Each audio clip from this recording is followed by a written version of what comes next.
So let's go ahead and get started. All right.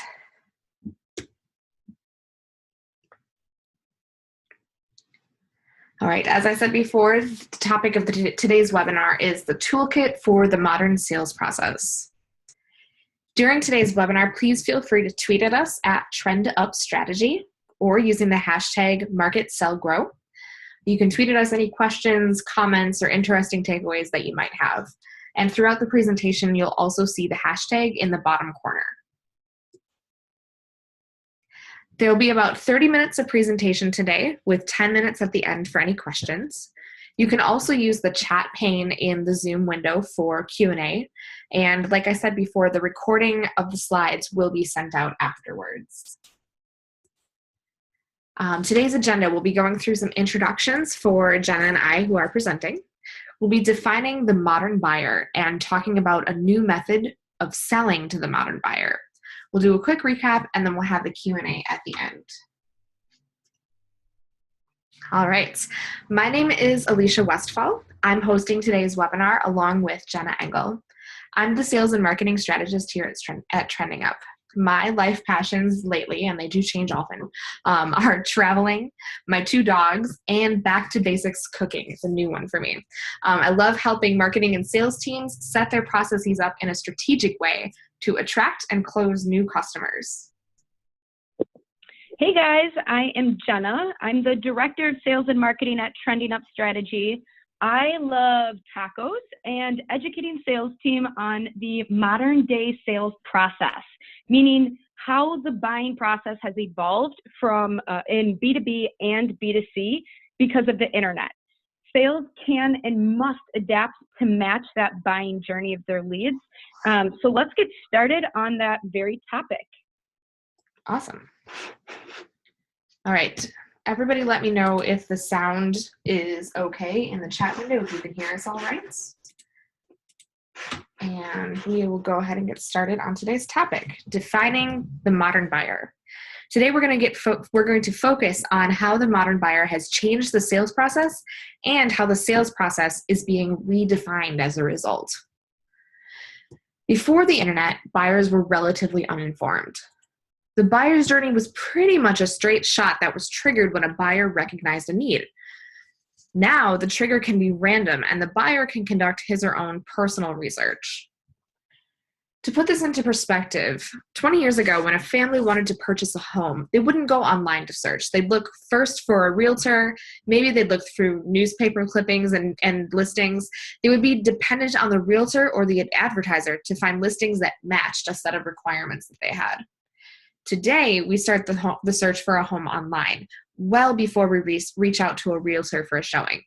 It's a much more fluid process between recognizing a need that you need a new home and actually making the purchase, particularly for big purchases. Due to the internet, the modern buyer is no longer dependent on salespeople to access the information necessary to make a purchase decision. If the modern buyer has a need for a product or a service, they can get all of the answers they need to their questions online. They can research competitor information, reviews, and easily find and interact with others who have already made the purchase. They can reach the decision stage of their buyer's journey, all without ever contacting or speaking to a salesperson. Taking a look at today's buyer's journey, it's complex. There are many different avenues and opportunities for the modern buyer to conduct their own research. There are many different ways that the modern buyer can learn, compare products, share his or her opinion, and build trust. It's a relatively new phenomenon. Today, generic just doesn't cut it anymore. The modern buyer is used to personalization. Companies such as Netflix and Amazon have made it the norm to know what the consumer is doing. They track what the consumer is viewing, what they're purchasing, and then they offer suggestions based on their likes and their interests. Not only does this keep the consumer engaged with their product, but it keeps them coming back and not canceling their subscription.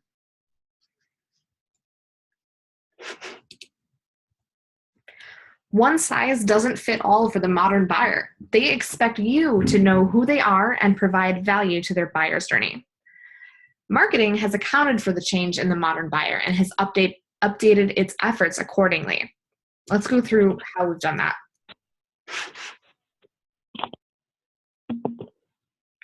All right. Marketers have made quality content their focus and are always working to create content that pulls people toward their product and their company.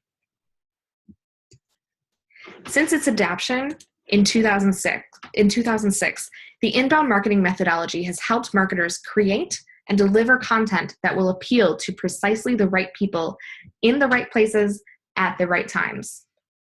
This makes marketing relevant and helpful to modern buyers, and it gets results. 68% of online buyers will spend a considerable amount of time reading content that's published by a brand that they're interested in. B2B customers conduct 12 searches on average before checking a specific brand's website. Online buyers go through about 57% of the buying cycle on their own without talking to sales. And Jenna, you and I have seen this in our own buying habits, right? Like when we go and look at solutions that we're looking for either our business or we're looking for solutions for ourselves personally, we do all the research on our own. We don't call somebody and talk to somebody and ask them about it. We just research it online. Oh, absolutely. I mean, the power that search engines have given us is tremendous. As consumers, we no longer have to rely on those avenues anymore. We can do that on our own. Yep. The only time I actually find myself interacting, like as a consumer, is when I'm making a really huge decision and maybe I can't find all of the information that I was looking for, but I've already chosen like a couple of brands that I'm really interested in purchasing from. And at that point, I'm most of the way through my buying cycle because I've already decided what my problem is, what the potential solution is, and I've identified potential solution providers. So I'm like all the way through the buyer's journey before I even talk to somebody. Yep. So the inbound marketing methodology focuses on marketing that first attracts strangers and makes them visitors. Then it converts visitors into leads. It closes leads into customers. And then it delights customers so they become promoters of your business. This was a fundamental shift from outbound marketing efforts like TV ads, radio ads, billboards, and other outbound marketing efforts, but it has proven to be an effective way to turn strangers into customers and then promoters of your business. And it's 100% catered to the modern buyer. Marketers have made improvements to the marketing funnel based on the modern buyer. We don't just want any traffic to our site, we want the right traffic. By implementing the inbound marketing methodology, marketers are able to attract the right kinds of prospects and visitors to our sites through blogging, SEO, optimizing website pages, and social publishing. Once we've attracted website visitors, the next phase of the funnel is to convert those visitors into leads by gathering their contact information. By setting up forms, calls to action, landing pages, and a centralized database, we have a way to convert visitors into leads that does not disrupt the modern buyer's journey, and it allows us to capture their information and learn more about who they are.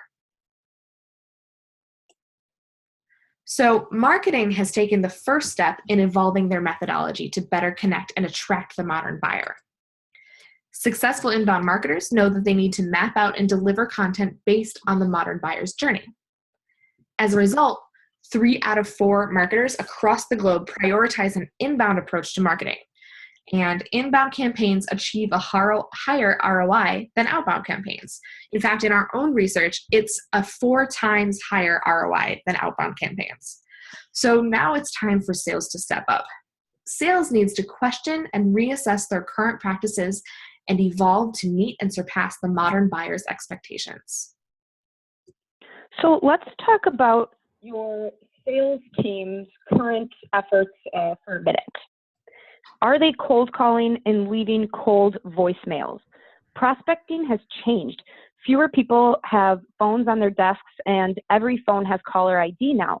So in 2007, it took about 4 cold call attempts to get a response.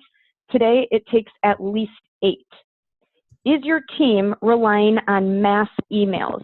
I know personally my inbox is filled with unpersonalized, annoying emails that I delete without opening. Next, is your sales team giving the same generic presentation over and over again? These are all legacy sales processes, which is centered around the way salespeople sell rather than how people buy. Salespeople, they're not going to disappear, but their role is changing, and so many salespeople are struggling to adapt. So instead of forcing a communication channel on your leads, one that they aren't interested in, one that they perceive to be pushy and uninformative, we as salespeople must be nimble enough to be where they are, give them the information the way they want it. How well do you know your buyers, and how well do you know where they are, what channels they're in? Here are the preferred content channels in a buyer's journey. So I would encourage you to think about what is the buyer's process, and when you are conducting a research, what's your process?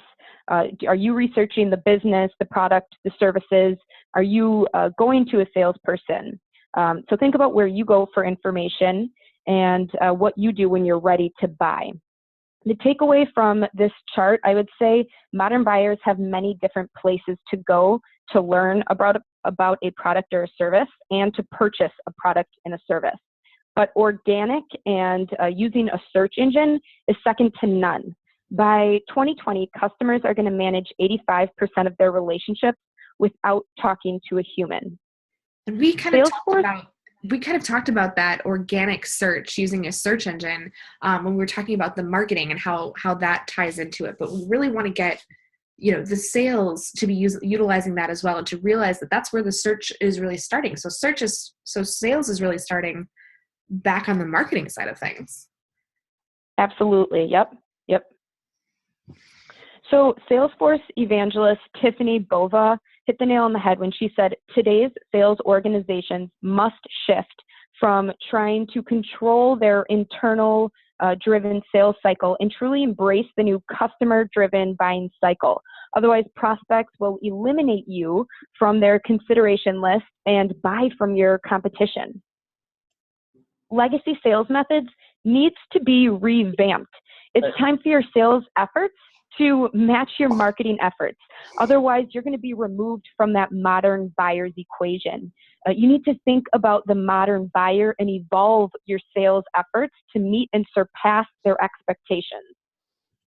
Which is why, for the remainder of our time together, we're going to talk about a new way of selling to the modern buyer. Here's a fact. The modern buyer does not always need a salesperson to educate them on your product or service.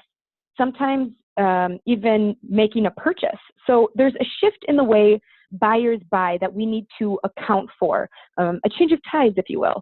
But we must evolve our efforts accordingly, or our business is going to suffer.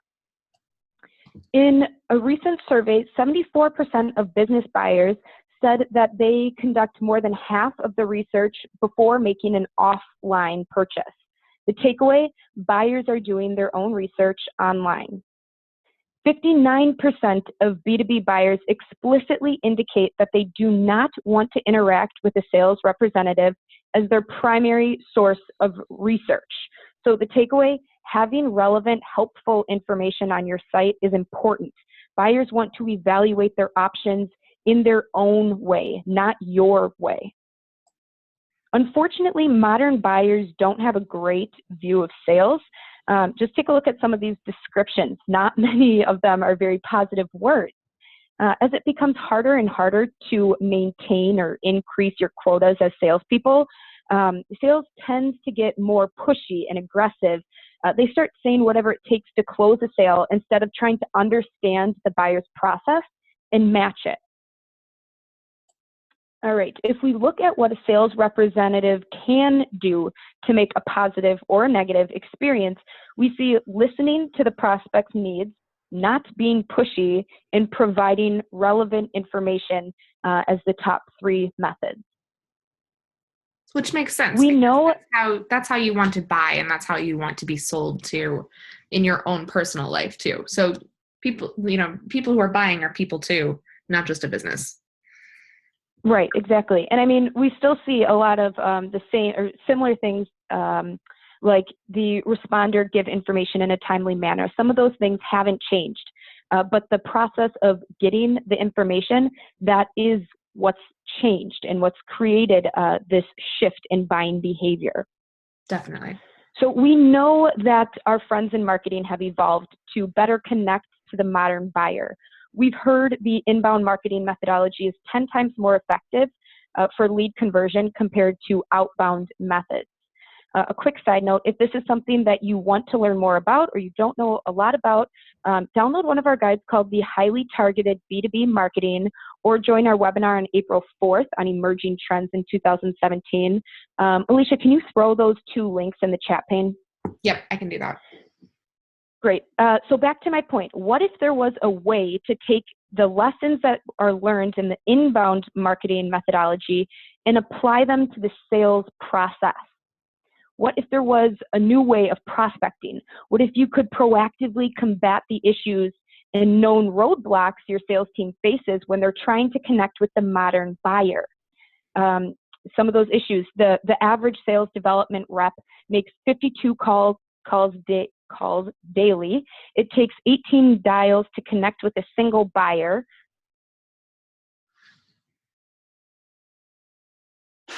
Nope, we might have lost Jenna. All right, so callback rates are less than 1%, and leads responded to within 5 minutes are 100% more likely to be qualified. That's crazy. 5 minutes is a really short amount of time, but it's definitely possible.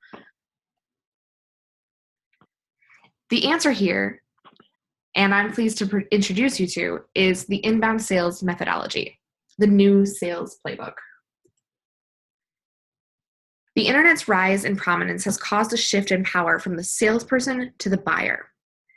The inbound sales methodology accounts for all of the changing factors of the modern buyer, and it's all about transforming the way we sell to align with today's empowered buyer. Yes, the buyer has all of the control, not us. It's a hard pill to swallow no matter what department you work in, but once sales realizes this, it makes all the difference. Sales is not just about marketing. We need to figure out who the buyer is, what they're searching for, and how they can add value to the buyer's journey. This is the foundation of the inbound sales methodology. It's all about using data and insight to add value to the prospect's buyer journey. But that sounds like a lot of work, and sales needs to hit their quota. You don't have time for this, right? Well, the current industry trends and analysis tell us that change is necessary. Forbes Insights and Brainshark found that C-level executives in particular know that sales productivity is paramount to enabling a company to grow.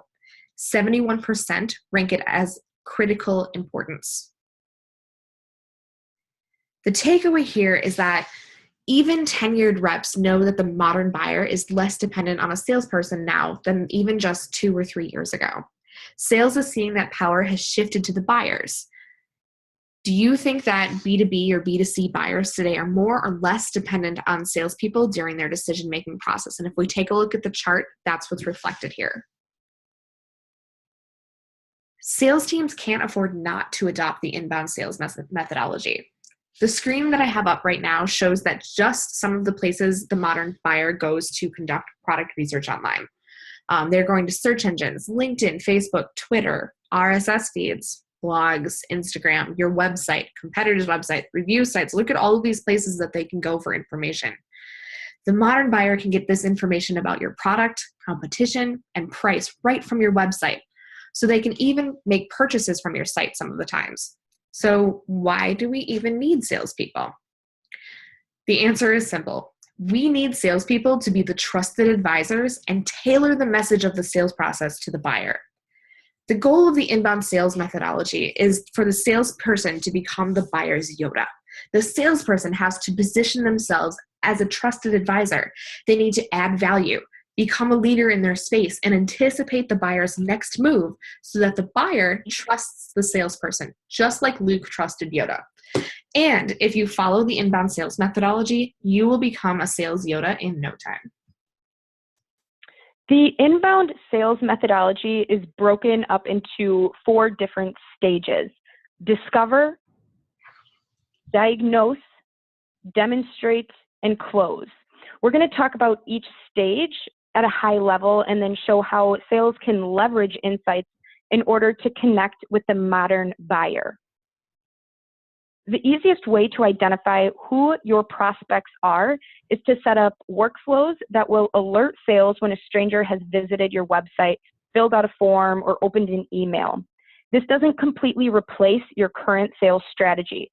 For example, if I'm not suggesting that you shouldn't research and create a target accounts list. You should be proactive, but an inbound sales strategy, content should be used as conversion points. And you should leverage, it should be leveraged to increase your connect rate with those targeted accounts. That way, the first time sales is involved is when you already have a qualified lead or a prospect. If you don't believe you're doing a good job at providing content that appeals to your buyers, look into our discovery workshop process. It allows a team to identify your ideal buyers, assess their buying process, and produce content that's helpful for them. Alicia, can you go ahead and throw that link up in the chat pane as well? Yes. Step 2 is going to be diagnose. You have to identify leads. So now you know your potential buyers.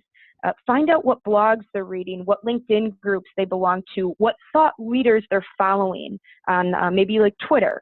Retweet them, guest blog, anything to position yourself as a thought leader in the space. And then when connecting with that buyer, always lead with a message that's personalized to that buyer. You can reference the buyer's industry, their role, their interests, common connections, anything like that. Offer advice around the buyer's interests and specific goals. The goal here is to build trust and authority. You can really start to confirm that leads are qualified to be an opportunity in this stage of the sales methodology. Do your research too. So on social media, check out those channels. Some of the things to consider when you're researching is what's their role in the company? How long have they been in the company? Who's their boss? You know, do they know anyone? Do you know anyone else at that company? What are their interests? Think about those points when you're researching, so you can use that rather than just, you know, a very bland email. Try to connect with them on a personal level. So let's dive deeper into a few tactics you can use to leverage this phase. Yes, so the first one we're going to cover is Twitter. Many salespeople discount Twitter, but we at Trending Up see it as an excellent person, market, and industry research tool. Unlike LinkedIn, which is heavily business-focused, Twitter can give you insights into their personal interests, their hobbies, and what burning questions and issues they might be dealing with. Your prospect is asking questions on Twitter or possibly also answering other member questions. Other ways you can use Twitter include understanding what your competition is up to. You can go to search.twitter.com and enter your competitor, and it will list what questions they're asking and who they're interacting with. You can also do localized search on Twitter. For example, if you're looking to find prospects who are in healthcare and in Boston, you can go to search.twitter.com and enter healthcare Boston, and you can find people in Boston area who are specializing in healthcare. Outside of social media, there are also ways that you can use the whole picture for every lead and connect every tool your team uses, social and more. Tools like this pull in social intelligence, but also answer questions such as, what web pages of mine have they seen? What content of mine have they downloaded? Note any trends or niche areas that they might be interested in. What is their lead score in comparison to my other leads? We haven't talked about lead scoring yet, but lead scoring is a really good tool that we use here at Trending Up using the CRM that we have access to. And lead scoring actually allows us to assign a number for a lead whose making specific moves on our website. For example, if they are downloading a specific ebook on our site, we might label it as 10, 20, or 30 points, depending on whether or not it's at the top of the funnel or the bottom of the funnel. We might assign extra points if they are located in our target, one of the target industries we're going after. If the person has a specific job title at a business, that's typically a decision-making role. Things like that allow us to kind of score the lead that's coming through, and it gives us insight into whether or not they need additional nurturing or if they're ready to talk to a salesperson. That was a great description. Also note that we get positive and negative attributes to every detail. So she mentioned the job title. We also can assign positive or negative attributes based on their interaction in our emails. Are they clicking back to our website? Okay, yeah, continue, Alicia. I just wanted to throw that point in there. Definitely. During the discovery and diagnose phases, which were the two that we discovered, the two that we talked about first, you want to leverage initial buyer interest to develop additional trust and uncover deep buyer goals through exploratory conversations. You'll have to create exploratory call guides based on your personas for your sales team to leverage. And once you do, they can use the guides during the explore phases, that discovery and diagnose section. This time is used to determine whether this person is a good fit or a bad fit customer. Luke Skywalker or Darth Vader, if you will. During the discovery and diagnose phases, you can work in unique product or service differentiators to help the buyer understand how your service or product can help solve their particular pain points and reach their goals. The next phase is the demonstration phase. During this phase of the inbound sales methodology, you need to tailor your assets to the buyer's persona and leverage all of the information you've gathered from the exploratory phases, those first two phases. That means tailoring presentations that align product value with the buyer's needs and using terminology the buyer knows and can relate to, or conducting a product demo that illustrates 3 features important to the buyer in order of importance to him or her. You could even run an ROI analysis customized to the buyer's metrics and their business. The key is to let the buyer know that you've done the work on your end and make them feel that you are adding value to their journey. This is the role of the salesperson. You've recognized that the buyer is a good fit for your company, and you are helping the buyer understand why you are uniquely positioned to help them. By this stage, inbound salespeople have developed a relationship with the buyer so they can get honest answers from them. They can figure out the buyer's timeline and work backward to create a plan to meet the deadline. And after the sale, the relationship doesn't end. The inbound salesperson transfers all of his or her knowledge to the post-sales team, checks in with the buyer every now and again to help ensure the continued success of the relationship. I'm going to quickly touch on Gary's question.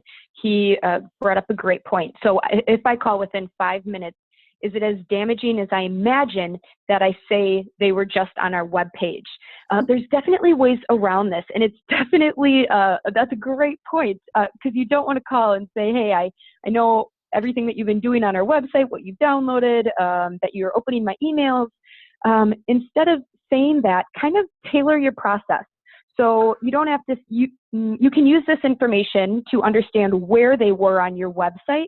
So it tailors your call to them. I frequently use it when I know somebody is clicking back through my emails. I know that they're thinking about my process and our conversations, and that it's a good time for them to talk about it. If we can tailor our process around them, that's when we're going to see success. So instead of calling at 7 a.m. when they're not morning people, we know that they're looking at our site at maybe 4:30 p.m., and that's when we should be calling them. Same with when they're back on your website. If you know that they're on a specific page for maybe remodeling, let's say, you know that they're doing a bathroom remodel, maybe if they're on that page. So now you know when you pick up the phone to call them, you can tailor your conversation. Let me know if you have any follow-up questions with that, Gary. This slide that we're on is comparing the legacy salespeople to the inbound salespeople. And I know that this is a bit of an eye chart, but I'm going to take a moment to explain the differences. So in the discovery, we are breaking down the legacy salespeople are typically unaware of which buyers are active in a buyer's journey, whereas an inbound salespeople prioritize buyers that are active in the buying journey and research them accordingly. The legacy salespeople, when we're trying to convert them, they use cold outreach and lead with a generic elevator pitch to qualify. But the inbound salespeople convert them by building trust by participating in buyers' online conversations. They lead with personalized messaging and advice based on a buyer's interests. Working down to the closing section, legacy salespeople transition into presentation mode when a buyer expresses interest, whereas for inbound salespeople, they transition into exploratory mode, right? They, when a buyer expresses interest, they're trying to learn more directly from the buyer and about their true pain points. The legacy salespeople, when we're getting into more of the delighting stage, they deliver the same presentation every time. They offer discounts and they try to get buyers to purchase on the seller's timeline. Whereas inbound salespeople, they personalize the presentations to each buyer and adjust the sales process to the buyer's timeline and needs. And we'll follow up with a PDF of this particular chart after the presentation as well. So you'll have a little bit more time to digest what's here. Yeah, absolutely. Thanks, Alicia. So the sales process is no longer about interrupting, pitching, and closing. It's about leveraging the inbound sales methodology and listening, diagnosing, and prescribing.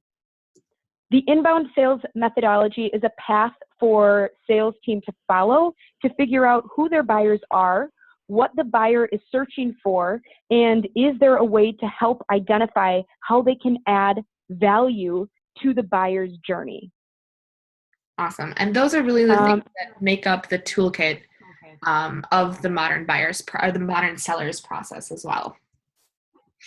Absolutely. So now we would like to open it up for questions. You can feel free to either take yourself off mute or use the chat pane. Either way, we'd love to hear from you guys and hear any follow-up questions you might have.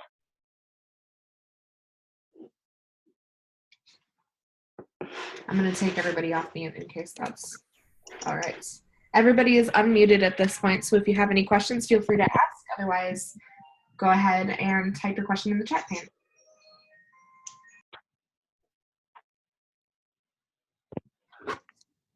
All right, well, I had a question that came through on Twitter for this, Jenna.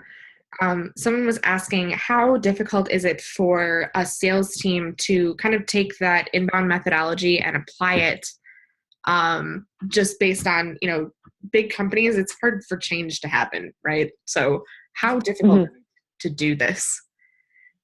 Well, there's a few things that,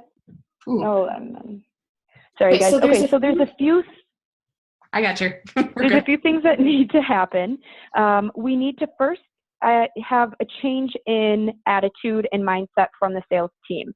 So how easy is it going to be? It's not easy to change the way that someone is conducting their sales process. But is there buy-in? Is there belief? I would say that's very important as a starting step.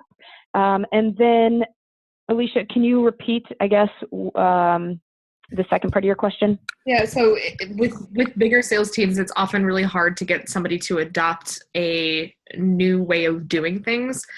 So in our experience, I'm going to clarify this question a little bit. Let's go through what are the steps that someone would make to be able to enact this on their team?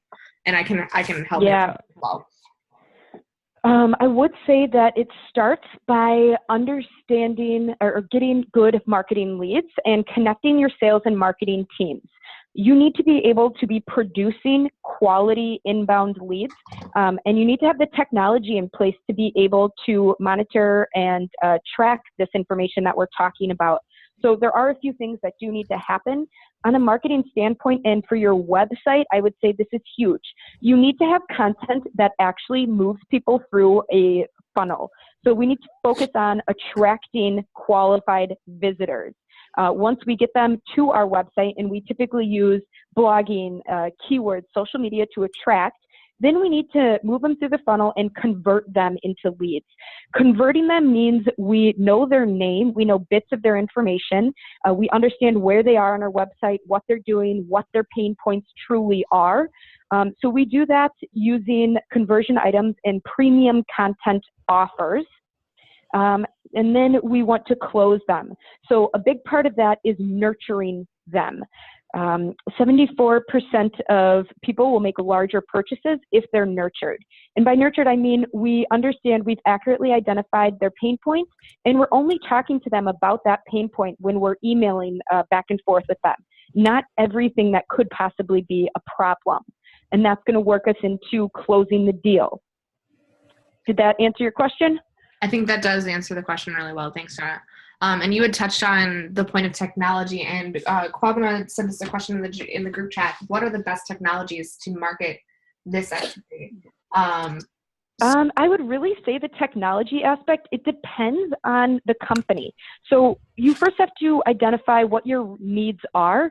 How much access do you want to the reporting? Once we have that, once we understand those details, then we can accurately identify your options as it pertains to technology.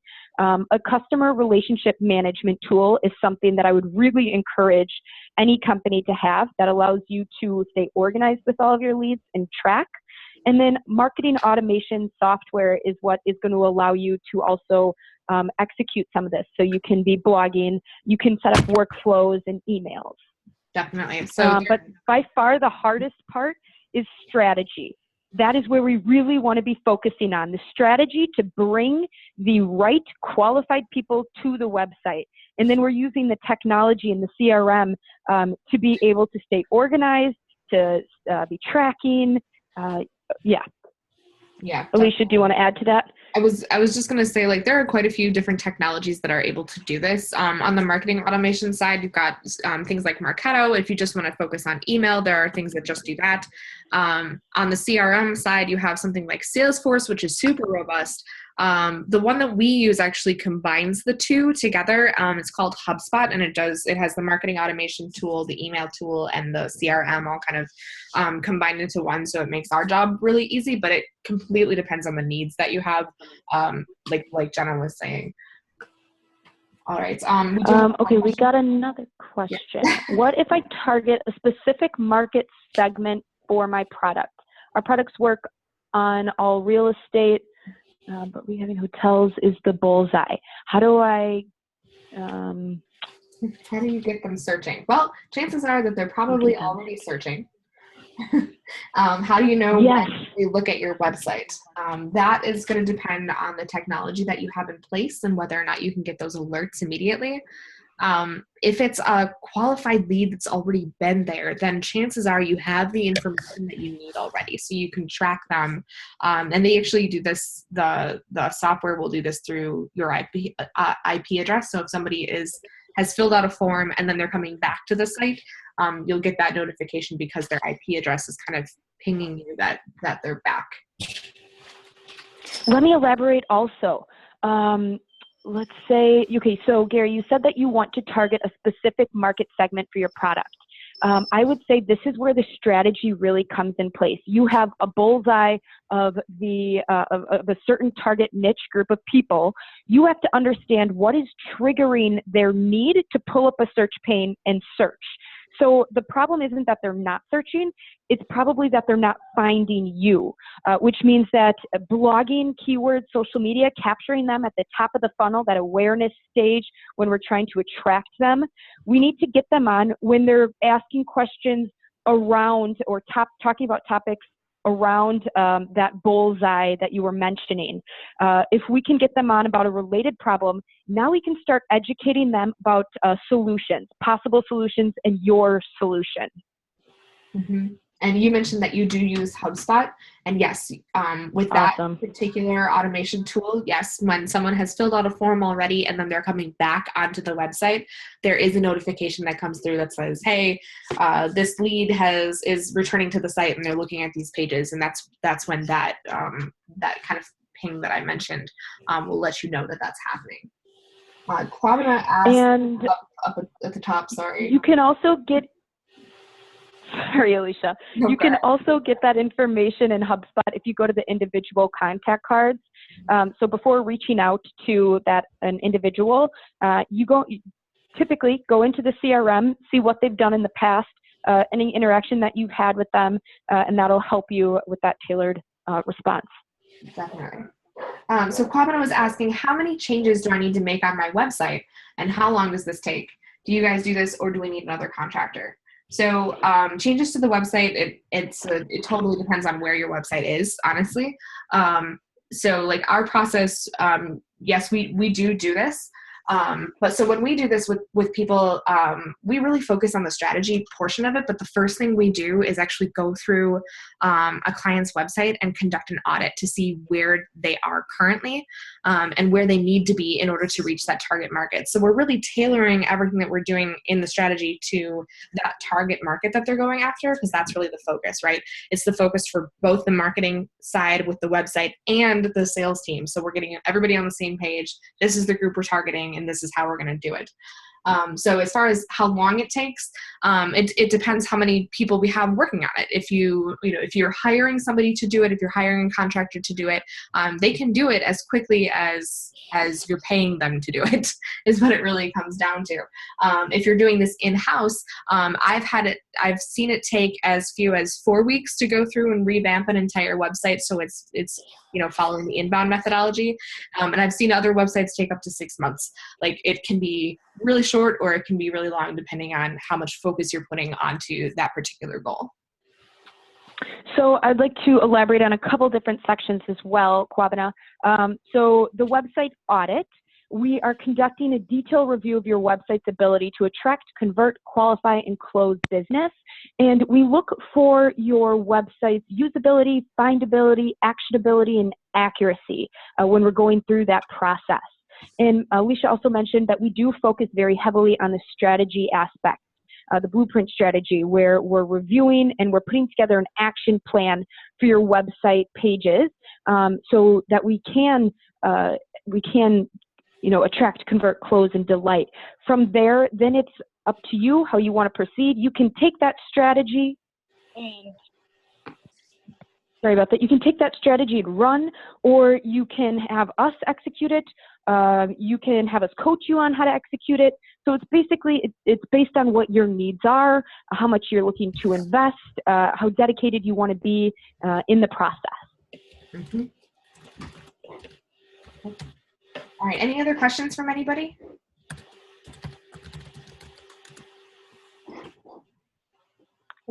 Is the audit included in the blueprint, or is that separate? You can choose to have that be a part of your blueprint. Some websites, we find that they are doing just a rock star job with it already, and we don't feel that they need an audit. If that's the case, we just jump into the blueprint. If it is needed, we offer that, and we'll give you guys we'd recommend that we go ahead and do an audit. Mm-hmm. I'd agree with that.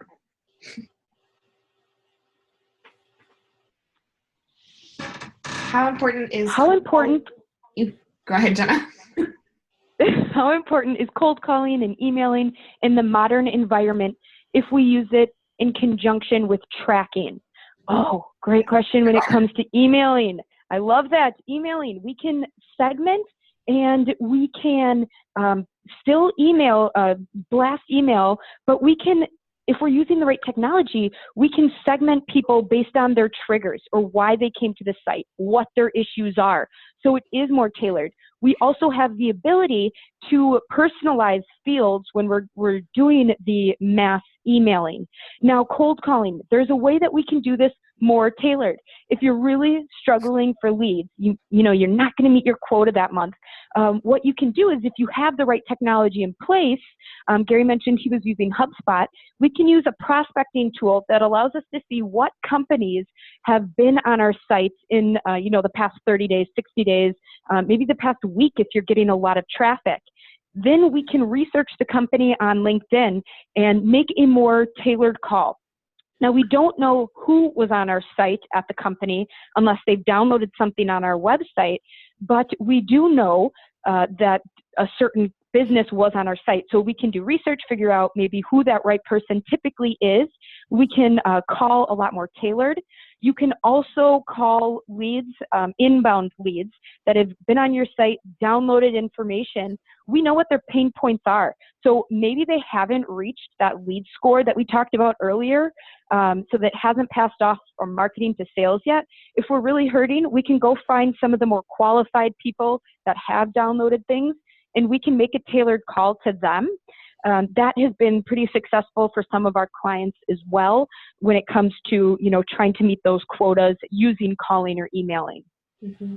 I will say that we've also had clients who have invested in cold calling or cold emailing technique and haven't used the inbound methodology for it.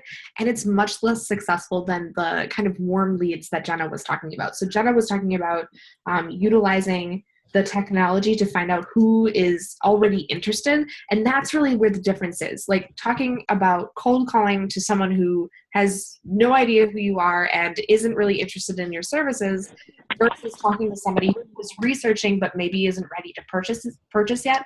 That's where that difference lies. Kwabena, this seems like an online dating in sales. I love that. And yeah, it is. It definitely is. But it gives people the ability to kind of date around, shop around before really jumping into a relationship with you, right? So it allows you to understand what they can do the research on their end, right? So they know if this is going to be a good fit, if your site is built for them, if your company is built for them. A good rule of thumb: if your website is built for everyone, trying to attract everyone, it will appeal to nobody. Having a website that is appealed to a niche group of people is very important. Many times people don't land on your homepage when they're conducting a Google search. They're searching in phrases or in questions. That means that what's going to populate are going to be blog posts or more educational type content. Mm-hmm. So if you're answering those questions in the form of blogs or premium content, now each website page can be built to answer each specific question, right? So you can still appeal to multiple segments, business segments, but each blog post should be tailored for a certain person in mind. Each premium content should be tailored for a certain trigger.